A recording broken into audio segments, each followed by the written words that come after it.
Hello friend, मैं Vinod Kumar Vedanta civil services classes के online platform पर आप सबका स्वागत करता हूं। और मैं ये मॉडर्न हिस्ट्री का एमसीक्यू चला रहा हूं। काफ़ी इम्पोर्टेंट प्रश्न है। आधुनिक भारत से पूछे जाने वाले महत्वपूर्ण प्रश्नों का विश्लेषण मैं कर रहा हूं, ताकि आप बीपीएससी अटेम्प्ट कर रहे हैं या सीडीपीओ का एग्ज़ाम अटेम्प्ट कर रहे हैं तो इसमें आपको काफ़ी सहूलियत हो। अगर आप इस सेशन को अच्छे से देख रहे हैं, सुन रहे हैं और समझ रहे हैं तो मैक्सिमम प्रश्न आपके हो जाएंगे। इसके पॉइंट ऑफ व्यू से यह सेशन बहुत इम्पोर्टेंट है। पहले वाले वीडियो में मैं काफ़ी इम्पोर्टेंट प्रश्न का डिस्कशन कर चुका हूं, और आज है मैं इसमें आधुनिक भारत के इतिहास का जो हर टॉपिक है, उस टॉपिक से महत्वपूर्ण प्रश्न जो बन सकते हैं उस प्रश्नों का विश्लेषण है। और यह अगर आप कंप्लीट कर रहे हैं तो आपको यहाँ से प्रश्न आने की संभावना ज़्यादा है, इसलिए आप ध्यान रखें और इस सेशन को ज़रूर अटेम्प्ट करें। चलिए आज स्टार्ट करते हैं। उससे आगे का चैप्टर यानी नेक्स्ट आज का चैप्टर होगा कांग्रेस एवं क्रांतिकारी आंदोलन। कांग्रेस का गठन, यानी इसमें हम लोग देखेंगे कि कांग्रेस की स्थापना के पहले कौन कौन और संस्थाएं थीं जो पहले राष्ट्रीय आंदोलन के परिप्रेक्ष्य में काम कर रही थीं, और उनके जगह पर कौन कौन संस्थाओं ने मिल करके एक कांग्रेस का जो राष्ट्रीय संस्था के नाम से विकास हुआ कांग्रेस का, वो उसमें कौन कौन संस्थाओं का पार्टिसिपेशन था, इसको देखेंगे। फिर क्रांतिकारी आंदोलन से जुड़े हुए प्रश्नों का विश्लेषण करेंगे। चलिए आइए देखते हैं। पहला प्रश्न है आज का, राष्ट्रीय कांग्रेस से पूर्व सबसे प्रमुख संस्था थी, यानी राष्ट्रीय कांग्रेस के गठन के पहले संस्थाएं कौन कौन थी उसके बारे में पूछा जा रहा है यहाँ पे। तो देखेंगे कौन थी। यहाँ पर पहला ऑप्शन है Bengal British India society, East India association. C option है यंग बंगाल एसोसिएशन। डी है India association of Kolkata. E है उपयुक्त में से कोई नहीं और एक से अधिक।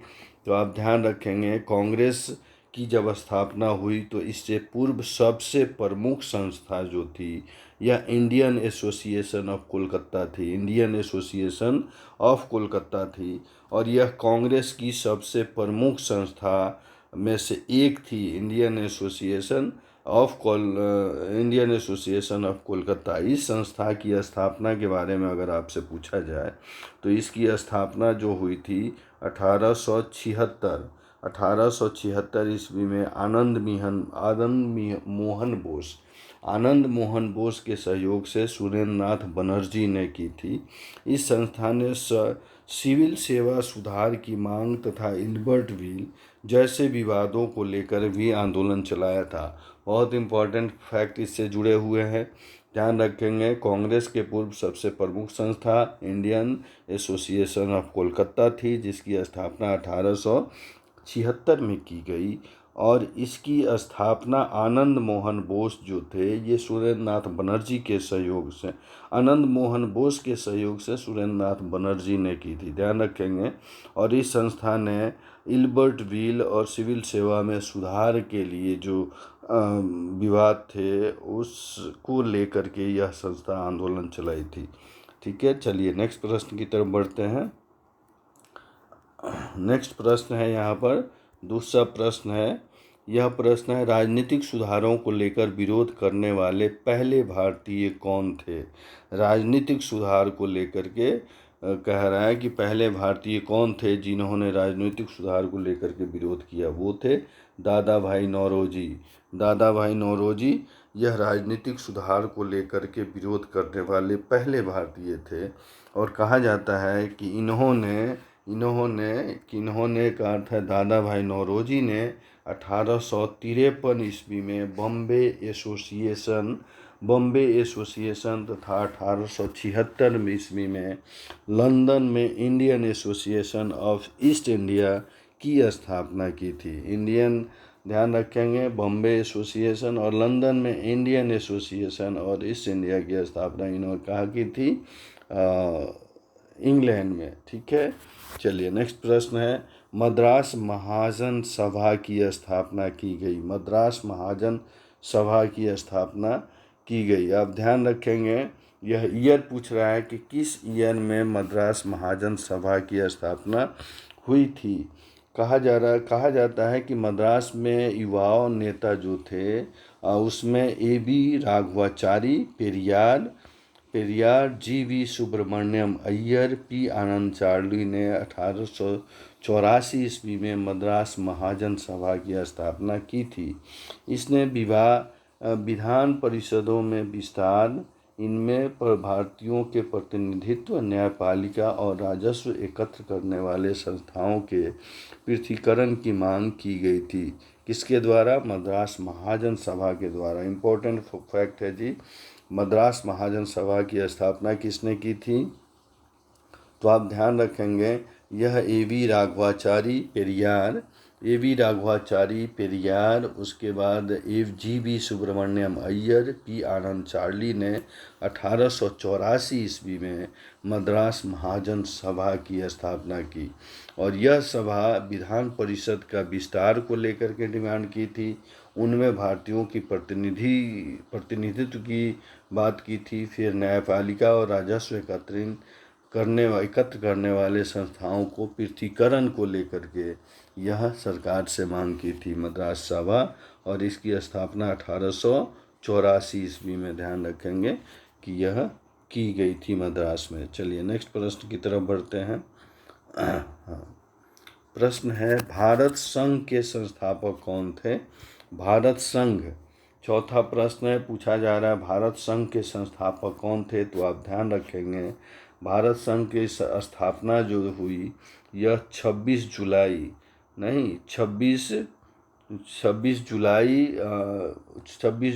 1876 ईस्वी में भारत संघ की स्थापना हुई थी।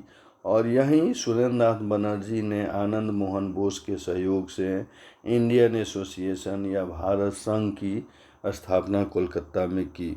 अब ध्यान रखेंगे, 26 जुलाई 1876 में आनंद मोहन बोस के सहयोग से सुरेंद्रनाथ बनर्जी ने इंडियन एसोसिएशन या मद्रास भारत संघ, अर्थात इंडियन एसोसिएशन को ही भारत संघ कहा जाता था, ध्यान रखेंगे, इसकी स्थापना कोलकाता में हुई थी। यह तत्कालीन राजनीतिक संस्थाओं में सबसे महत्वपूर्ण संस्था थी। अर्थात कह सकते हैं कि जब कांग्रेस की स्थापना हुई उसके पहले ये सबसे प्रमुख संस्था थी। और इसने, आपको पता है कि इसने सिविल सेवा में सुधार और इल्वर्ट विल जैसे मामलों का विरोध किया था। ठीक है, उसके मामलों जैसे विवादों पर इसने आंदोलन चलाए थे। चलिए नेक्स्ट प्रश्न की तरफ बढ़ते हैं।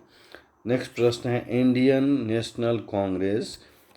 नेशनल कांग्रेस की प्रथम भारतीय महिला अध्यक्ष कौन थी?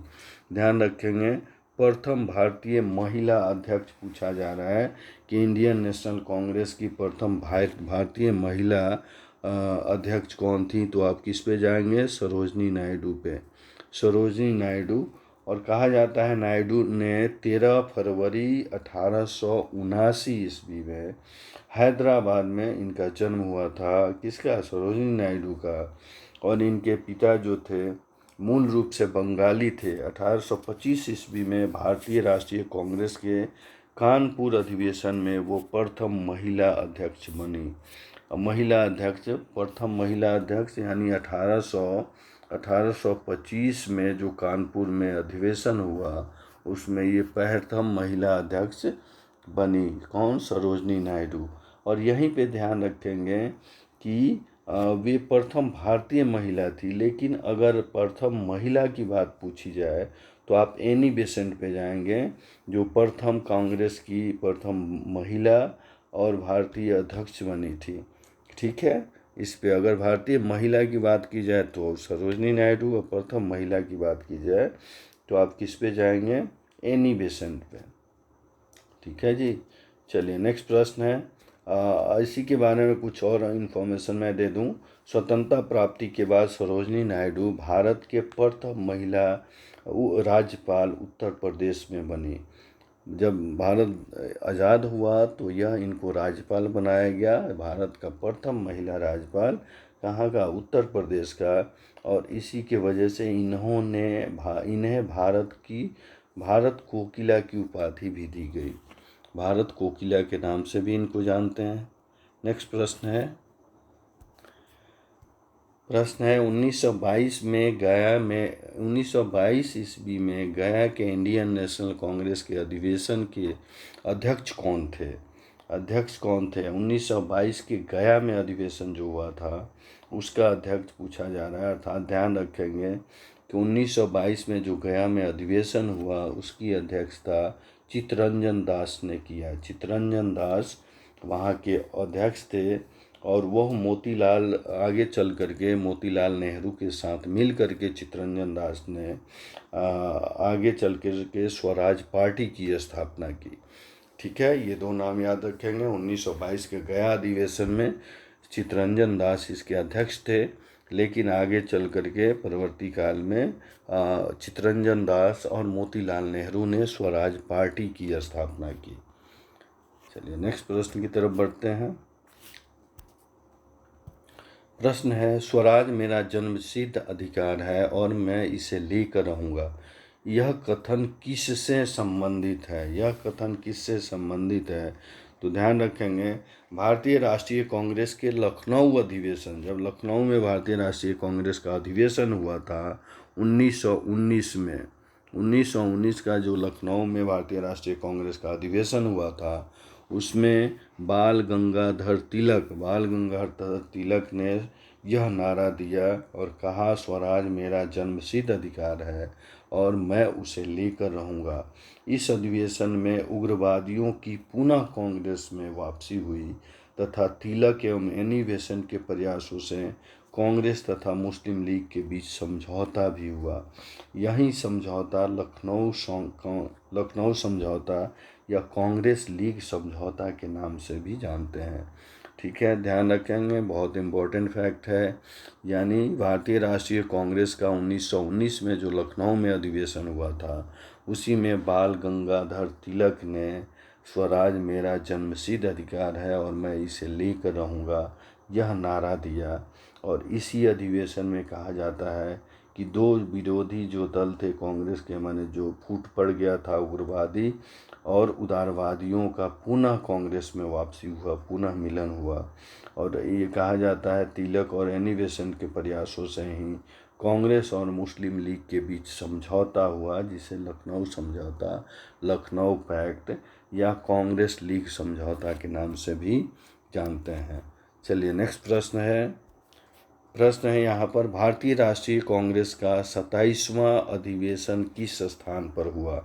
27वां अधिवेशन पूछा जा रहा है कि भारतीय राष्ट्रीय कांग्रेस का 27वां अधिवेशन कहाँ पे हुआ था। तो आप ध्यान रखेंगे, भारतीय राष्ट्रीय कांग्रेस का 27वां अधिवेशन जो था यह 1912 ईस्वी में बांकीपुर में संपन्न हुआ था। कहाँ हुआ था? बांकीपुर में। आप ध्यान रखेंगे, ये बांकीपुर में 27वां अधिवेशन 1912 में संपन्न हुआ था और इस अधिवेशन की अध्यक्षता R.N. मुधोलकर ने की थी। ध्यान रखेंगे, इस अधिवेशन की अध्यक्षता किसने की थी? R.N. मुधोलकर ने। और कहा जाता है इसी अधिवेशन में E.O. ह्यूम को कांग्रेस का पिता कहा गया। बहुत इम्पोर्टेंट फैक्ट है जी, ध्यान रखेंगे। 27वां अधिवेशन कहाँ हुआ था? 1912 में बांकीपुर में हुआ था और इसकी अध्यक्षता जो थी, जो बांकीपुर में जो कांग्रेस का अधिवेशन हुआ, इसकी अध्यक्षता R.N. मुधोलकर ने किया था। और इसी अधिवेशन में E.O. ह्यूम को कांग्रेस का पिता भी कहा गया। नेक्स्ट प्रश्न है, भारतीय राष्ट्रीय कांग्रेस के प्रथम अधिवेशन में कितने प्रतिनिधियों ने भाग लिया? बहुत इम्पोर्टेंट प्रश्न है जी, ध्यान रखेंगे। भारतीय राष्ट्रीय कांग्रेस का प्रथम अधिवेशन जो कलकत्ता में हुआ था, इसमें कुल 72 प्रतिनिधि भाग लिए थे। 72 प्रतिनिधि इस अधिवेशन में भाग लिए थे, ध्यान रखेंगे। चलिए नेक्स्ट प्रश्न है,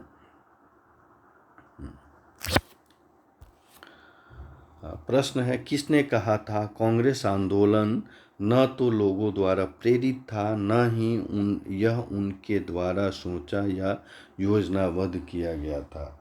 यह स्टेटमेंट है, तो ध्यान रखेंगे यह स्टेटमेंट जो था 1888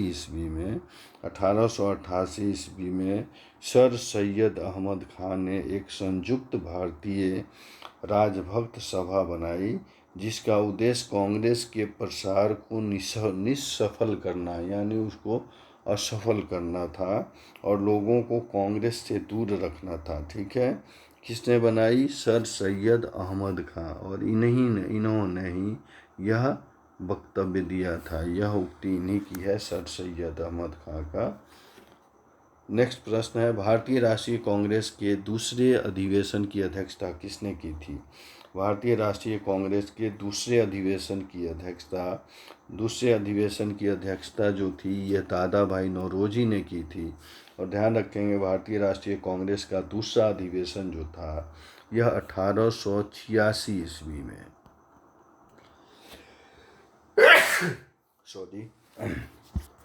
1886 ईस्वी में यह कोलकाता में हुआ था। इसकी अध्यक्षता दादा भाई नौरोजी ने की थी।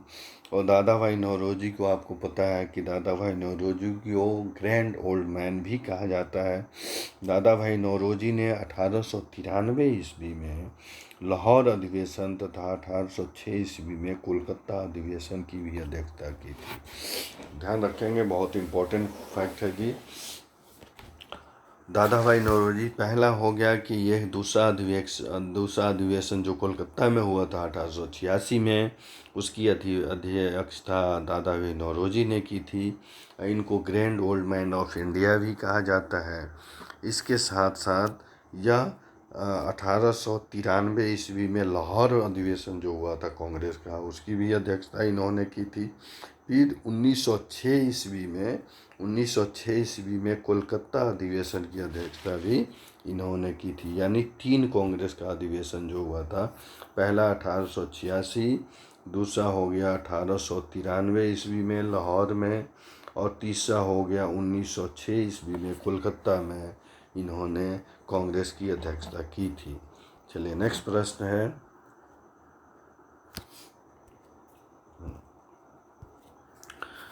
है, भारतीय राष्ट्रीय कांग्रेस की स्थापना की थी। भारतीय राष्ट्रीय कांग्रेस की स्थापना की थी, तो आप सबको पता है कि भारतीय राष्ट्रीय कांग्रेस की स्थापना ए.ओ. ह्यूम ने की थी। कब की थी? 1885 ईस्वी में। और इनका पूरा नाम, ए.ओ. ह्यूम का पूरा नाम एलन ऑक्टेवियन ह्यूम था। ध्यान रखेंगे, ए.ओ. ह्यूम इनका प्रचलित नाम है, लेकिन पूरा नाम अगर पूछा जाए तो एलन ऑक्टेवियन ह्यूम जाएंगे। और 1885 ईस्वी में आप सबको पता है कि 1885 ईस्वी में इन्होंने मुंबई में कांग्रेस की स्थापना की। और ये वो ह्यूम जो थे, एक सिविल सेवा निवृत्त अधिकारी थे। सिविल सेवा से यह इनकी सेवा समाप्त हो चुकी थी, निवृत्त यानी रिटायर्ड ऑफिसर थे। और यह आकर के शिमला में बस गए। और कहा जाता है कि 1884 में इन्होंने भारतीय राष्ट्रीय संघ की स्थापना की तथा भारतीय राष्ट्रीय कांग्रेस के अग्रदूत ये थे। और नौरोजी के सुझाव पर इस संगठन का नाम बदलकर भारतीय राष्ट्रीय कांग्रेस कर दिया गया। कब? ध्यान रखेंगे, 1884 ईस्वी में भारतीय राष्ट्रीय संघ की स्थापना किसने की? ए.ओ. ह्यूम ने की। और दादा भाई नौरोजी के सुझाव से इसका नाम बदल करके, अर्थात भारतीय राष्ट्रीय संघ का नाम बदल करके भारतीय राष्ट्रीय कांग्रेस 1885 ईस्वी में कर दिया गया। कहाँ पे? मुंबई में। नेक्स्ट प्रश्न है भारतीय राष्ट्रीय कांग्रेस की स्थापना कब हुई? तो 1885, आप सबको पता है। 1885 में भारतीय राष्ट्रीय कांग्रेस की स्थापना हुई। और कहा जाता है कि 28 दिसंबर 1885 को बम्बई स्थित गोकुलदास तेजपाल संस्कृत विद्यालय में इसका आयोजन किया गया था। बहुत इम्पोर्टेंट प्रश्न है जी, ध्यान रखेंगे कि 28 दिसंबर 1885 ईस्वी में बम्बई में गोकुलदास तेजपाल संस्कृत विद्यालय में इस अधिवेशन का आयोजन हुआ था, जिसकी अध्यक्षता व्योमेश चंद्र बनर्जी अध्यक्ष थे। और महासचिव अगर पूछा जाए तो ए.ओ. ह्यूम, महासचिव का पद ए.ओ. ह्यूम ने संभाला। और प्रथम अधिवेशन की अध्यक्षता किसने की? व्योमेश चंद्र बनर्जी ने की थी। चलिए नेक्स्ट प्रश्न की तरफ बढ़ते हैं। प्रश्न है, भारतीय राष्ट्रीय कांग्रेस के संस्थापक थे। भारतीय राष्ट्रीय कांग्रेस के संस्थापक अगर पूछा जा रहा है सेवा से, यानी वो कौन थे, तो आपको पता है कि ए.ओ. ह्यूम यानी एलन अग्रोवियन ह्यूम जो थे, ये भारतीय सिविल सेवा के सेवानिवृत्त यानी रिटायर्ड ऑफिसर थे। आप ध्यान रखेंगे, असैनिक सेवक के। ठीक है। भारतीय राष्ट्रीय कांग्रेस का प्रथम अधिवेशन कहाँ हुआ था? मुंबई में, आप सबको पता है। 28 दिसंबर 1885 में गोकुलदास संस्कृत विद्यालय में इसकी प्रथम अधिवेशन हुआ था। ठीक है, और वहीं पे स्थापना भी हुई थी। आप ध्यान रखेंगे। नेक्स्ट प्रश्न है जी, प्रश्न है, शेर ए पंजाब के नाम से इनमें से कौन मशहूर थे? शेर ए पंजाब के नाम से इनमें से कौन मशहूर थे? तो आपको पता है ये लाला लाजपत राय शेर ए पंजाब या पंजाब केसरी के नाम से जाने जाते थे। ठीक है।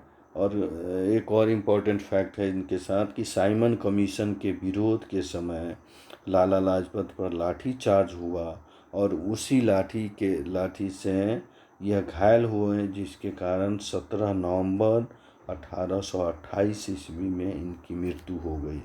ठीक है, लाला लाजपत राय की मृत्यु लाठी चार्ज की वजह से घायल हुए और 17 नवंबर 1828 ईस्वी में इनकी मृत्यु हो गई। नेक्स्ट प्रश्न है, भारतीय आंदोलन में निम्न में से किसको नरम दलीय के तौर पर नहीं जाना जाता है? नरम दल के तौर पर नहीं जाना जाता है। ध्यान रखेंगे, यह नहीं पूछ रहा है, नहीं जाना जाता है, अर्थात बाल गंगाधर तिलक जो थे, ये नरम दल के नेता नहीं थे बल्कि गरम दल के नेता थे। और इनके बारे में कहा जाता है कि तिलक ने भारतीय राष्ट्रीय कांग्रेस को याचना संस्था की संज्ञा दी थी। अर्थात हमेशा वो, उनका मानना था कि कांग्रेस वाले हमेशा अनुनय विनय के सिद्धांत पर चलते हैं, क्षमा याचना के सिद्धांत पर चलते हैं, इसलिए ये गरम दल के इनको नेता कहा जाता है। और इन्होंने ही यह नारा दिया था, स्वराज मेरा जन्मसिद्ध अधिकार है और मैं इसे लेकर रहूँगा। ठीक है जी। चलिए नेक्स्ट प्रश्न है,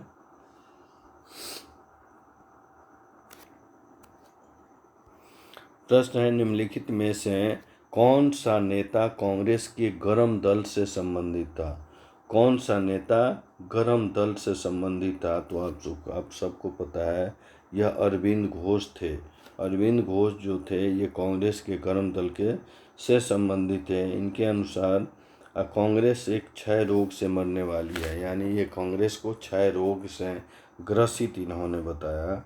और 1908 ईस्वी में पुलिस द्वारा मणिकलाल उद्यान में छापा मार कर जिन 34 लोगों को गिरफ्तार किया गया था, उनमें अरविंद घोष भी थे। और कालांतर में कहा जाता है कि क्रांतिकारी क्रियाकलापों से अलग होकर सन्यासी बन गए और वो पांडिचेरी में चले गए। सन्यासी बनने के बाद अरविंद घोष कहाँ चले गए? पांडिचेरी चले गए। नेक्स्ट प्रश्न है, भारतीय राष्ट्रीय आंदोलन गरमपंथियों के प्रभावाधीन था। भारतीय राष्ट्रीय आंदोलन गरमपंथियों के प्रभावाधीन था। उनके अंदर इसकी क्रियाकलापें हो रही थी। वह कब पूछा जा रहा है? यानी 1906 के बाद। 1906 के बाद आप ध्यान रखेंगे, अर्थात ये ऑप्शन होगा। कहा जाता है कि कांग्रेस के राजनीति जो चल रही थी, राजनीति में कांग्रेस के भीतर गरम दल का प्रभाव था। और यहीं पे ध्यान रखेंगे, गरम दल के प्रमुख नेता जो थे, ये कहा जाता है लाल बाल पाल, अर्थात लाला लाजपत राय, बिपिन चंद्र पाल और उसके साथ साथ बाल गंगाधर तिलक, इसलिए इन्हें लाल बाल पाल की संज्ञा दी जाती है। नेक्स्ट प्रश्न है, निम्न में कौन उग्रपंथी नहीं थे? कौन उग्रपंथी नहीं थे, ध्यान रखेंगे, अर्थात उग्रवादी नेता इसमें कौन नहीं थे? तो आप ध्यान रखेंगे, यह गोपाल कृष्ण गोखले, गोपाल कृष्ण गोखले जो थे ये उग्रपंथी नेता नहीं थे, ये उदारवादी पक्ष के नेता थे और इन्हीं को अर्थात गोपाल कृष्ण गोखले को ही गांधी जी का गुरु भी माना जाता है। ठीक है, यानी राजनीतिक गुरु गोपाल कृष्ण गोखले गांधी जी के राजनीतिक गुरु भी थे और ये कांग्रेस के उदारवादी दल के नेता हुआ करते थे। नेक्स्ट प्रश्न है, अधिकतर नरमपंथी नेता थे? अधिकतम नरमपंथी नेता थे किस क्षेत्र से? अधिकतम नरमपंथी नेता किस क्षेत्र से थे? तो यह पूछा जा रहा है, अर्थात आप ध्यान रखेंगे ये शहरी क्षेत्र से, अर्थात शहरी क्षेत्रों के लोगों का प्रभाव इसमें था। इसलिए कहा जाता है कि जब कांग्रेस का विभाजन हुआ तो नरमपंथी नेता जो थे अधिकतर वो शहरी क्षेत्र से थे। ठीक है,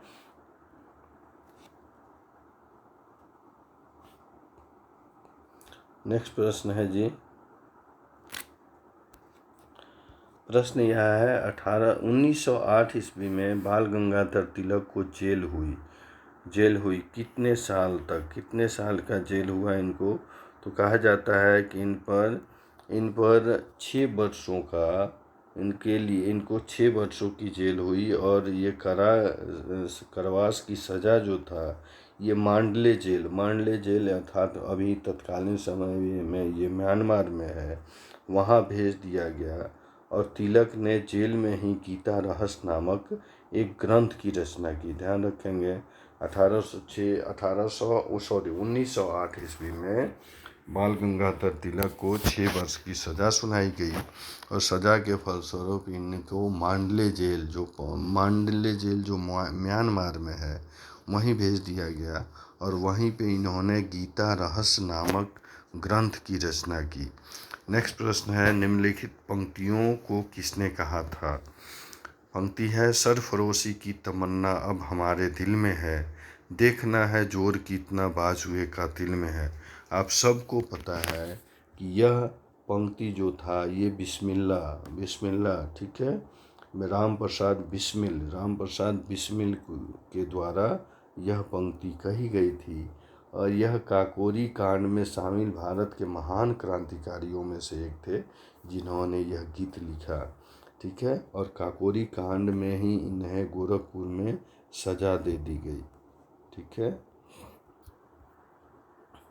नेक्स्ट प्रश्न है, प्रश्न यह है, अभिनव भारत से कौन संबंधित है? अभिनव भारत से कौन संबंधित है? अर्थात आप देखेंगे CR दास नहीं है, AB बोस, तिलक नहीं है, BD सावरकर जो है ये अभिनव भारत से संबंधित है। अर्थात पूरा नाम इनका विनायक दामोदर सावरकर था और मैं बता दूं कि विनायक दामोदर सावरकर ने ही 1899 ईस्वी में मित्र मेला की स्थापना की। फिर 1904 ईस्वी में एक गुप्त सभा अभिनव भारत में ये परिवर्तन हो गया। यहीं जो 1899 ईस्वी में मित्र मेला की स्थापना हो गई थी, यही संस्था 1904 ईस्वी में एक गुप्त संस्था के रूप में कन्वर्ट हो गया जिसका नाम अभिनव भारत पड़ा। अभिनव भारत की शाखाएं जो थी महाराष्ट्र के अलावा कर्नाटक और मध्य प्रदेश में भी स्थापित की गई अभिनव भारत की शाखा। ठीक है, नेक्स्ट प्रश्न है,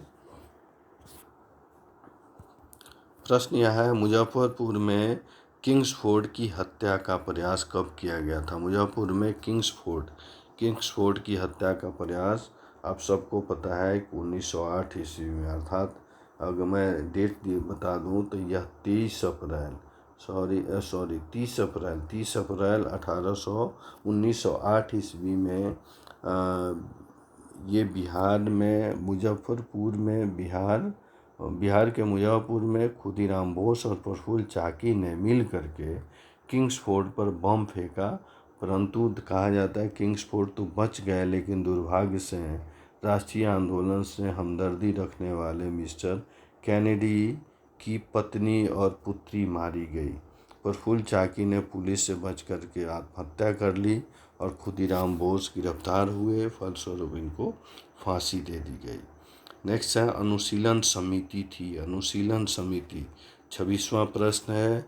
कहा जाता है अनुशीलन समिति ये क्या थी? तो आप सबको पता है कि अनुशीलन समिति जो थी एक क्रांतिकारी संगठन था और मूलतः प्रथम मित्र और पुलिन दास द्वारा की गई थी इसकी स्थापना।